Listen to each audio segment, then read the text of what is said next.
Welcome back to the Saturday Show, 97.5, the KSL Sports Zone. I'm Christian Esparza, Alex Napoles with me.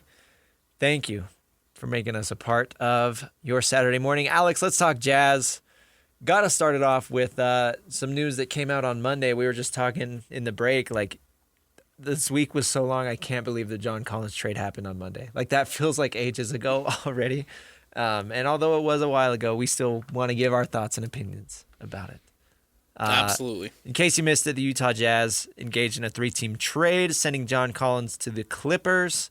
And the Jazz ultimately they ended up with Kevin Love and slow-mo Kyle Anderson and a second-round pick. That's his nickname. Yeah. I want to point out, while I mentioned the return there, the thought early on was that Kevin Love was going to get bought out. He's still on the team. Yeah. He hasn't been bought out yet. I was thinking about that yesterday, and so we'll see what happens there. I was a little surprised that he hasn't been bought out. I don't know how long their timeline is. You would think with it being summer and free agency, they probably want to try and do it quickly. He probably wants to try and get bought out quickly. Maybe they're trying to trade him or something. I don't know. I don't know if he has any trade value. I mean, they literally had to attach a pick to Colin Sexton to get off of him. So I can't imagine that they would get anything in return for Kevin Love. But Kevin Love, he joins the infamous all-time never suited up Jazz roster with Russell Westbrook and Derrick Rose. Yep. That's all the people who still have their Westbrook jerseys. Yeah, right. Add a Love jersey to it now. Why not? But it's funny, you search up, John Collins trade or whatever, there are all these articles. Tim McMahon from ESPN, he was on the Hoop Collective podcast basically saying that, this is a quote, he said, he was too damn productive last season, talking about John Collins. I don't even remember all the injuries they came up with to make sure he didn't play. They limited him to 40 games last year. He played in 70% of their wins. They didn't win much, but they won too often with John Collins in the lineup, and he was a reason. They had to get rid of him. They couldn't have him on the roster. And it's funny seeing the national media, come out and speculate about that and catch on. Yeah, we've been saying it all summer. You heard Austin Ainge say that in his introductory press conference. You won't be seeing that this year. That wasn't in reference to tanking and losing games. No. That was in reference to Manipulating minutes, coming up with the fake injuries. And how do you get around that and still lose games? You trade these guys away. Yep. And John Collins is a vet. He's in the quote-unquote prime of his career, and he honestly gets to go to a good opportunity where he should be able to shine in a contract year with a playoff team in the Clippers, who I know they didn't make it far in the playoffs, but they pushed Denver to 7 games, and that was a really fun, exciting series. So now he gets to go play with Kawhi Leonard and James Harden, and it's a big difference from playing with this young Jazz squad. So he gets to go actually play meaningful basketball, and that's what's best for him. And what's best for the Jazz is they offload this vet, and they can play their young guys. We talked about it last week, right? When we were trying to figure out the rotations and trying to figure out the lineups, we were talking about John Collins and how he was kind of the one that was on the outside. And we talked about how John Collins probably had his best year as a Jazzman last season. And he did. And he did. And that led to wins. And obviously 70% of the wins where he was involved for the Jazz last season, that's insane. They only won 17 games. Right. But I mean, it's not a lot. You're right. 70% of that is not a lot. Right. But regardless, right? You had to move on from John Collins, unfortunately. Yeah. If you're wanting to continue to focus on the youth development, tanking, then you had to move on. There's no point in keeping John Collins around. Literally nobody was benefiting from it. The Jazz were not benefiting. John Collins was not benefiting. Jazz players are not benefiting because you could look at guys like Flip and some of the other younger guys, they're losing minutes. So they're not benefiting. It was in everybody's interest to move on. And then I've seen some people say, oh, they're not tanking this year. They're just playing their young guys, which is different. Tanking is a vague concept. I would argue you're always tanking unless you are trying to win the championship, unless your goal is to win as many games as possible. You're tanking. However you want to label it, youth movement. Yeah, that's what it was. Whatever. That's still tanking. Yeah. And I would think that's what the Jazz are doing next season based off of the decisions that we've seen. And, you can do it the kind of icky way that they did last year as far as, like this says, making up injuries Yeah. and, they got fined for it, or you can clear these guys off the roster and put the young guys out there. Whatever you want to call it, I'll still call it tanking because, again, they're not focused on winning games. So, and by the way, I don't have a problem with that. I think next year especially, that's what you got to do. But that's where we're at. And 2 years of John Collins in Utah, ultimately the trade, I think, is a net zero. I mean, they gave up Rudy Gay and a second-round pick to get him. They get two, basically, I don't know what Kyle Anderson is going to do. They could stick him around. Kevin Love, I'm going to assume, is not going to suit up, and then a second-round pick. So it's whatever. Yeah, and I mean, I agree that you have to move on from John Collins. I don't know if I necessarily agree with the return that you got for John Collins. Especially coming off the season he had last season, I feel like you probably could have gotten more. Well, that speaks to, again, a 17-win roster. That's what we talked about it with Colin Sexton. We talked about it with Jordan Clarkson. Like, when you win 17 games, everybody on your roster loses value. Yeah. Nobody wants those assets. And again, pointing to, I think it was either Austin or Danny. I think it was Austin. He was on DJ and PK, and they asked, you've got a lot of vets on the trading block, but I haven't moved them yet. Like, what's the deal there? I'm paraphrasing there. That wasn't the exact question. But he basically said, you can't trade guys away if other teams don't have interest in them. And if the Jazz are only winning 17 games, teams aren't watching the Jazz saying, who can we pick from this roster that we want to add to our team? Right. And we all saw that John Collins played very good basketball. And we all saw that, again, he helped the Jazz win games. He's going to help teams win games if he's put in the right situation. So we would think that he has a higher trade value. But again, after that Colin Sexton trade, it's like, man, almost nobody on this Jazz roster has positive trade value, it seems like. Not until they start winning basketball games. 100%. And, I enjoyed watching John Collins, and I hope that he goes over to the Clippers, man, and he finds some success there. And he continues to build off what, again, last season was one of my favorite Jazz guys to watch. Yeah. So. Well, yeah, hoping for the best. And now, as far as vets that were on this Jazz team the last couple years, it's Lauri Markkanen. And Walker Kessler is the longest tenured Jazz player, beating out Lauri Markkanen by a couple months. That's insane. Which is crazy to think about. That's insane. So, yeah, we'll see. It's a full-on youth movement. It still remains to be seen whether or not Lauri Markkanen is going to get traded eventually, but we will see. We will see. Let's move on to Summer League, Alex. The Jazz played their first game of Las Vegas Summer League last night. They lost to the Hornets 111-105. That was after going 3-0 in Salt Lake. So it was a good showing here in Salt Lake City. Where should we start with this? You want to talk Ace Bailey? Let's start there. Because he's the 5th overall pick. He's the draw. Let's start there, yes. And he's the draw. And then you had NBA Twitter, official NBA accounts, tweeting out promotions for this game, where you got the picture of Ace Bailey and Con Knipple. Yeah. That's the storyline. That's what people are going to tune into this game to want to watch. But Ace Bailey wasn't playing. No, Ace Bailey ended up missing last night. And this comes after missing the 3rd game of Salt Lake Summer League. Our guy Ben Anderson saying it looks like Ace Bailey's not going to suit up tonight either. So that's tough because you draft Ace Bailey 5th overall. You are expecting a lot.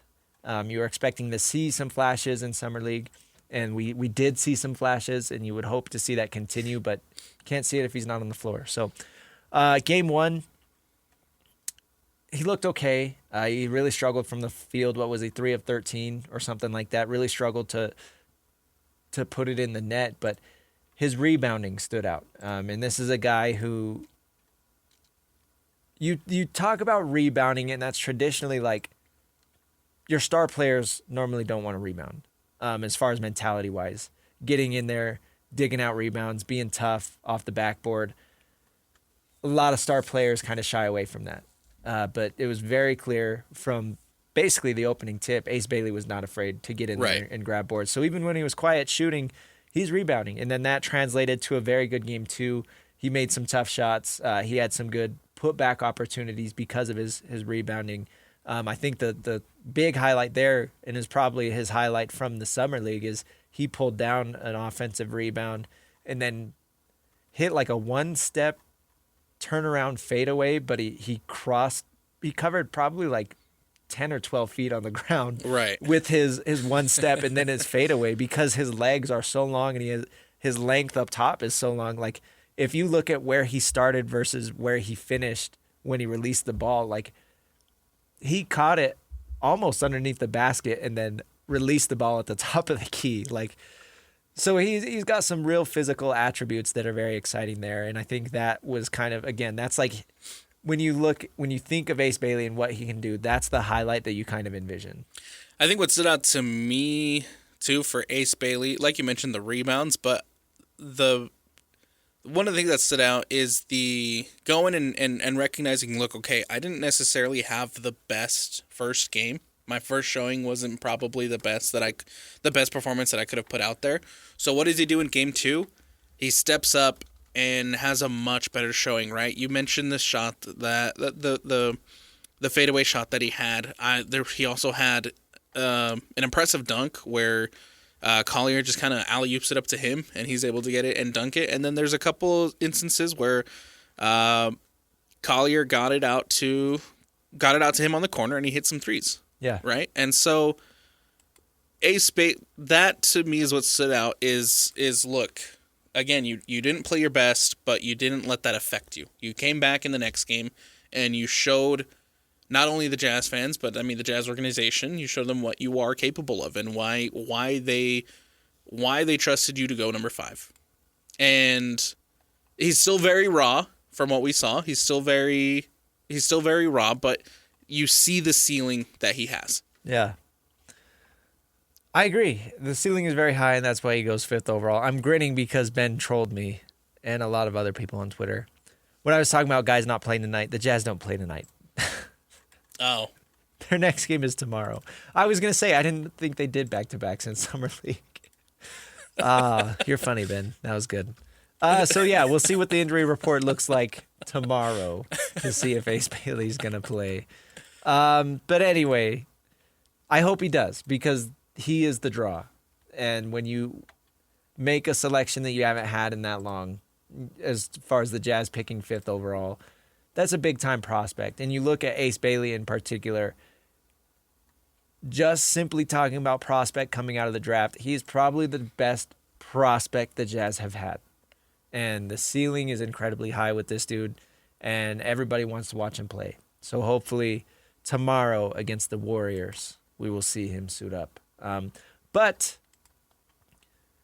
you talk about injuries this team, Walter Clayton Jr., their other first-round pick, I doubt we'll see him again. He left yesterday's game with a hamstring injury. Those are very tricky. You don't want to mess with that. So I would imagine they're going to be very cautious with him. I think Walter Clayton Jr. showed a potential to run the offense. You kind of look at this Summer League slate as sort of an audition between him and Isaiah Collier as far as being the primary point guard. Right. And I think that's a very interesting battle, and that's going to continue into training camp. We'll see how long this injury holds out Walter Clayton Jr., but I liked what I saw from him as far as being the floor general, but also his ability to make some shots. And I think that's kind of the consensus of what I saw from Jazz fans last night online, right? Yeah. A lot of people were very impressed with Clayton. I saw plenty of comments saying that they would trust Clayton to be the starting point guard at this point over Collier, and that's pump your brakes, premature. Pump your brakes. It's Summer League, right?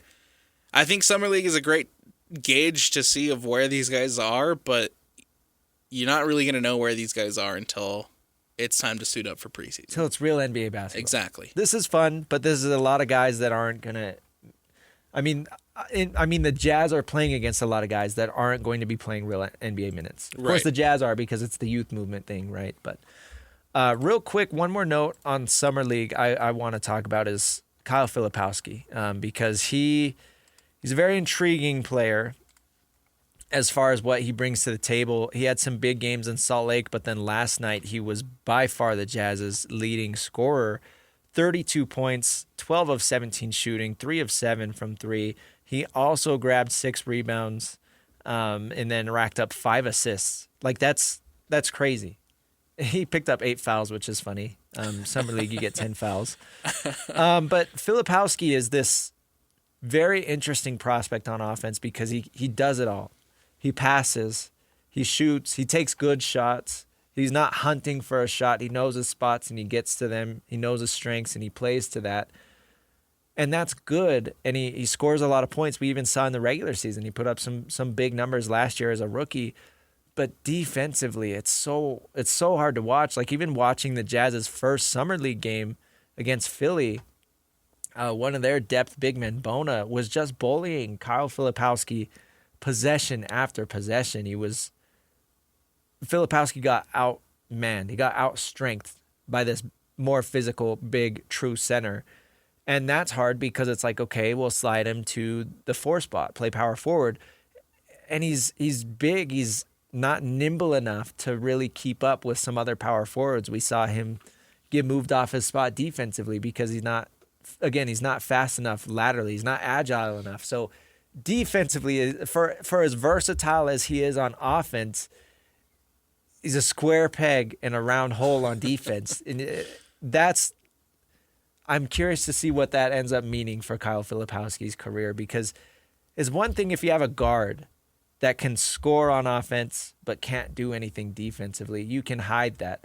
But if you have a big power forward center that can score offensively and play defense, that doesn't matter as much. You need those guys to be your defensive players, especially when the Jazz in particular don't have anybody that can really play defense right now consistently.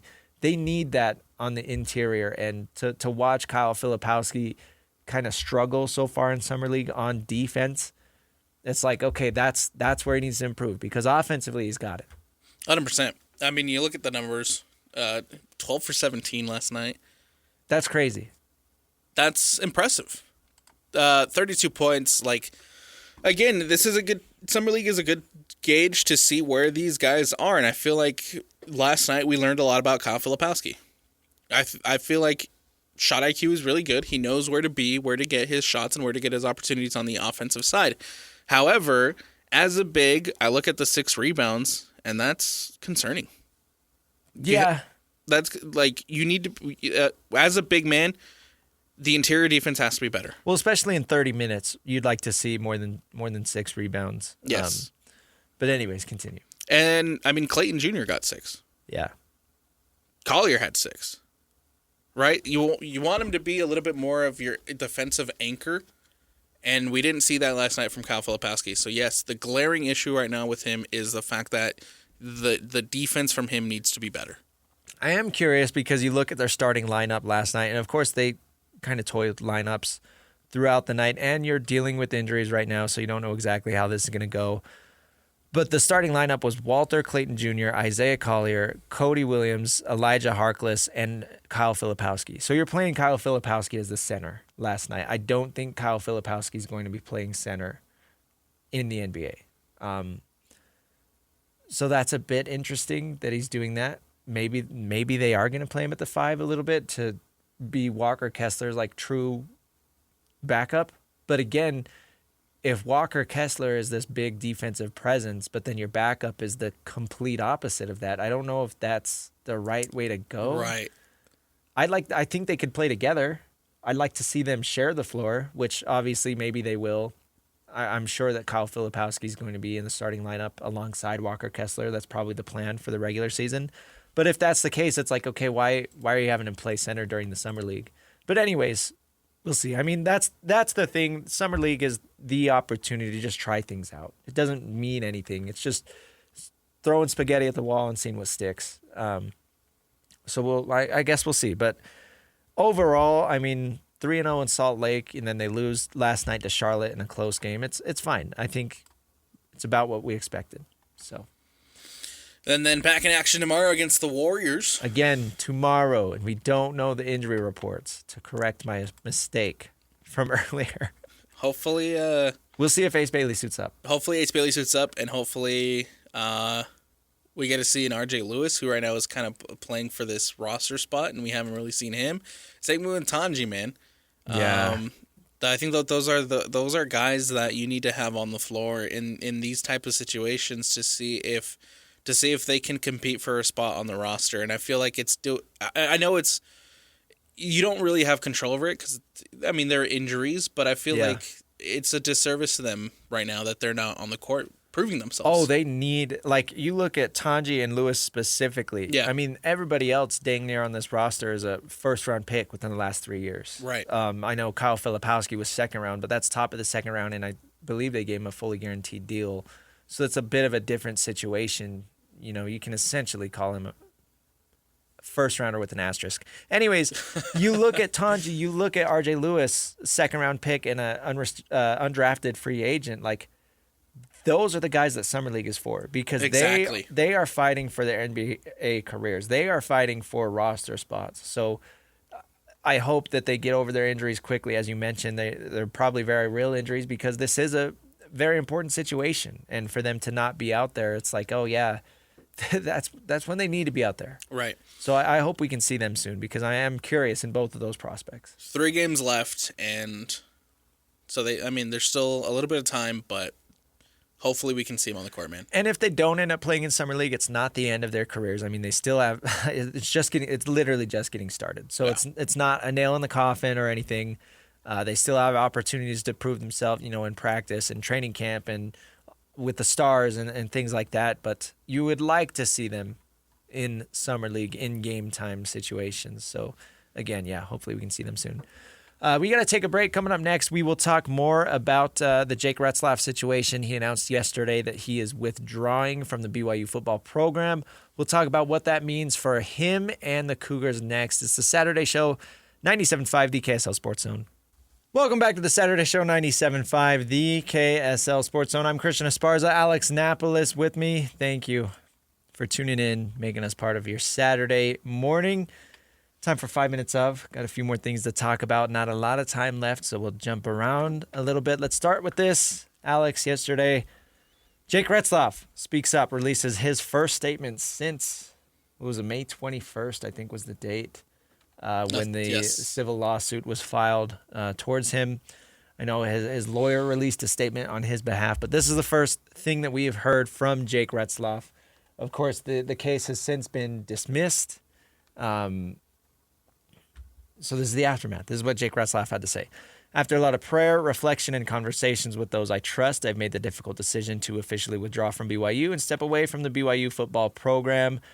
BYU has meant more to me than just football. It's been a place of growth spiritually, mentally, and physically. I'm grateful for every teammate, coach, staff member, and fan who supported me along the way. The relationships and memories I've made in Provo will always be a part of me.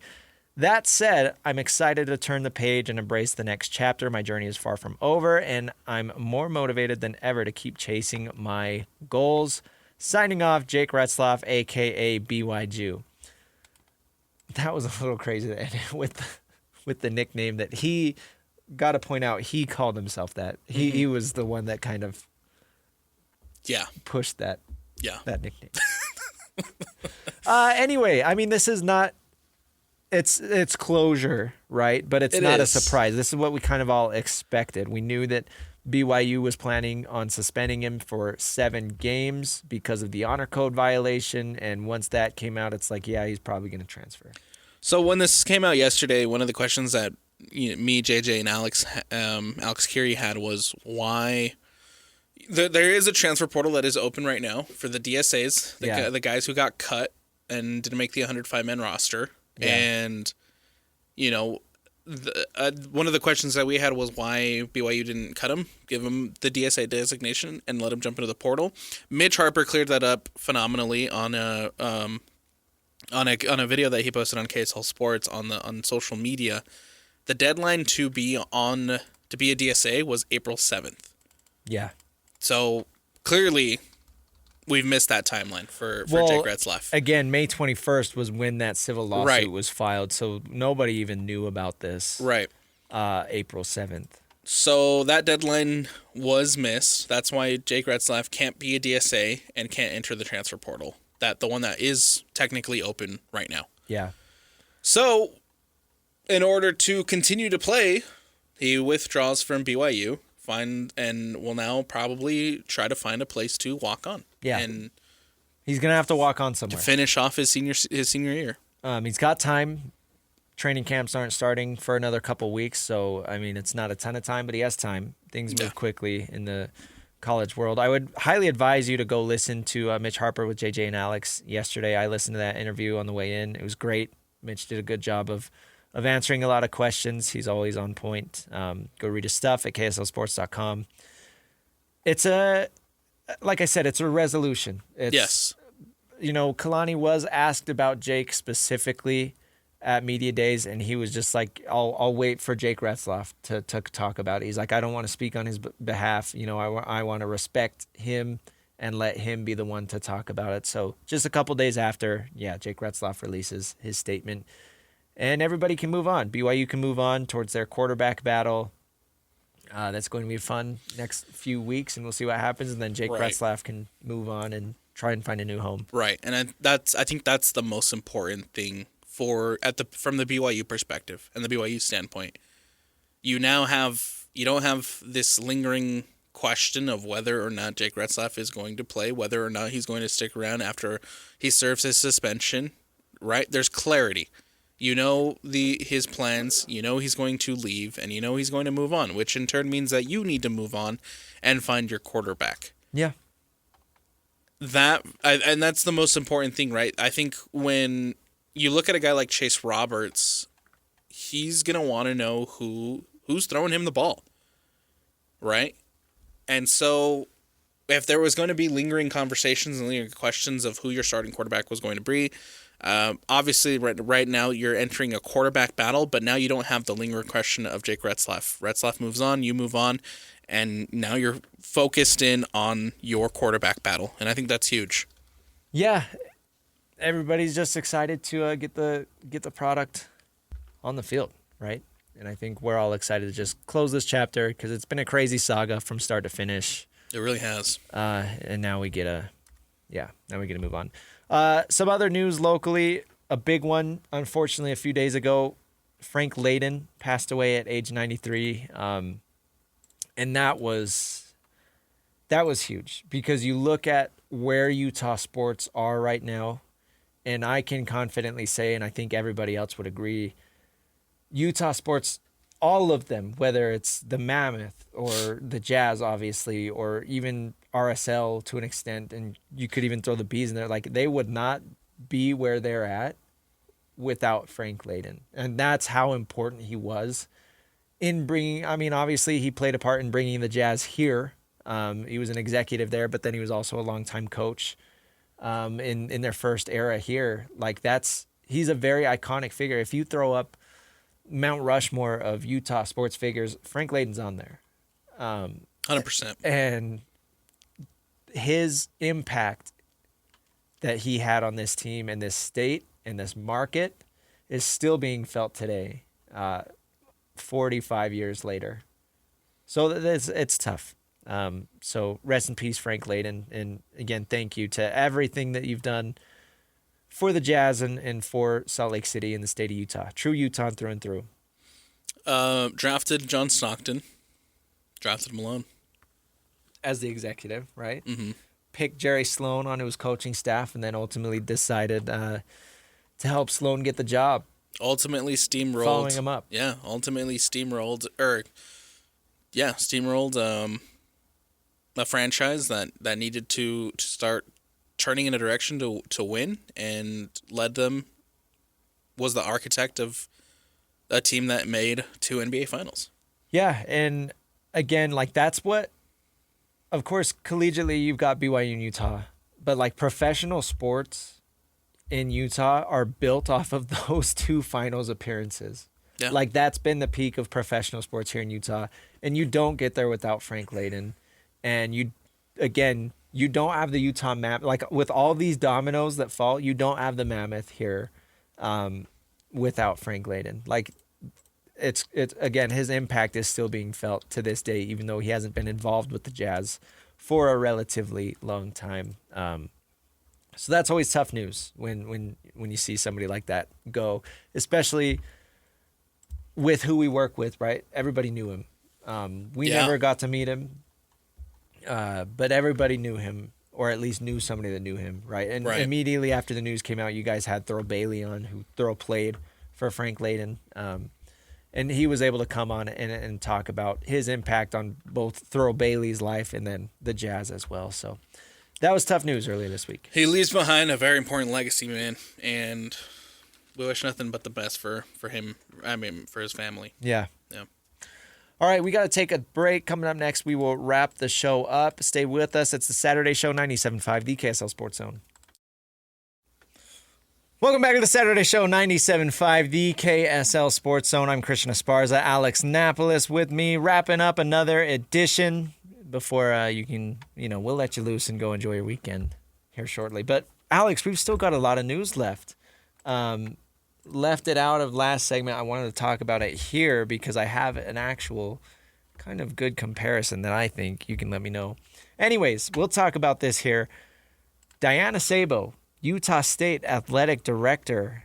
It was announced earlier this week that she is leaving the program. She's going to be going to Maryland as an associate, I believe was the title.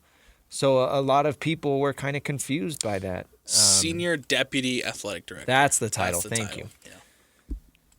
And it's tough because it's a new year, same story for Utah State. I mean, you look at everything they've had to do, even as far as going back and finding a new basketball coach essentially every year, and then finding a new athletic director, and that was Diana Sabau, and then finding a new football coach. And, you mentioned a year ago, because of the local politics, everybody in Logan, I should say, a lot of people in Logan, not everybody, they were not fans of Diana Sabau when she came in. I remember seeing the comments online, man. The Utah State fans were not pleased with Sabau after what happened last summer. Yeah. But now turn around to this summer, literally a year later, and now that it seems like there's a lot more stability happening at Utah State in the long term, right? You have the Pac-12 invitation, 6 conference champions in their athletic programs this season, and there seems like there's more stability, right, with bringing in Bronco Mendenhall. You have Calhoun, who decided to stay. I think that there's promise for the women's basketball team eventually under Wesley Brooks. There's promise there for Utah State to have some long-term stability, and Diana Sabau oversaw a lot of that. She did. I mean, even just looking at the macro, essentially, the big ones, moving up to the back, getting them into the Pac-12, bringing Bronco Mendenhall in. I mean, that's always going to drive your athletics department, is your football coach and what conference you're playing in, because that determines, your revenue and all that. So those are huge moves made by Diana Sabau that are going to benefit Utah State athletics for the foreseeable future. Unfortunately, her time at Utah State was not very long, and that's just what Utah State has turned into, is a stepping stone program. And a lot of people obviously were questioning why she's taking what you would think is a step down at Maryland. I want to give a shout out to Casey Smurthwaite. He's a writer, a sports business writer, covering D1 schools, and he does a lot of stuff covering the Mountain West right now. He put an article out yesterday basically talking about how Maryland's actual athletic director, he used to work in the MLB, because you look at kind of power conference athletic directors, and the job is so different now than what it traditionally used to be. They're basically running, it's like business operations stuff. Right. A lot of stuff that athletic directors haven't always had to do. So essentially, Diana Sabau is going to be keeping a lot of the responsibilities that she had in Logan, as far as more traditional athletic director stuff, handling fundraising and things like that, for Maryland, while this other guy is focusing more on the new world of college athletics, as far as how you handle the revenue sharing, just because there is so much that has to be done right now that's too much work for just one person. So while title-wise that's not the same, and it could be seen as a step down, role-wise and potentially even salary-wise, it's going to be similar. And we know that she comes from the Big Ten. She has connections to this individual. I'm trying to find his name. I think it was Gene Smith. She worked with at Ohio State. So there's a relationship there, and that's why she went, presumably, to go work with him at Maryland. So Yeah, tough news for Utah State. We also mentioned Diego Luna. He's playing tonight for RSL. He's making his return. They're playing Houston. Long-awaited return of Diego Luna. Hey, man, undefeated in 3 straight.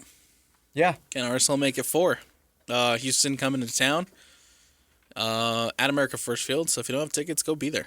But if not, 97.5, the KSL Sports Zone is the place to be. Always. Yeah, that's the fun thing to do here on Saturdays is go catch an RSL game. Fun environment. The comparison I wanted to make, Alex, in the break, you and Parker were talking about Diego Luna and his very quick rise to stardom and what that means for his career. Could we potentially see him going to, across the ocean into Europe and playing in bigger leagues over there? Right. And essentially, you look at the MLS, and that's traditionally what happens to their good young players. And it's good for the players because that's a good opportunity for them. But then for fans, obviously that sucks because you become attached to these players. So we'll see what ends up happening with Diego Luna. But it kind of clicked, like, that's what Utah State is. Like, it's the same thing as far as stepping stone programs.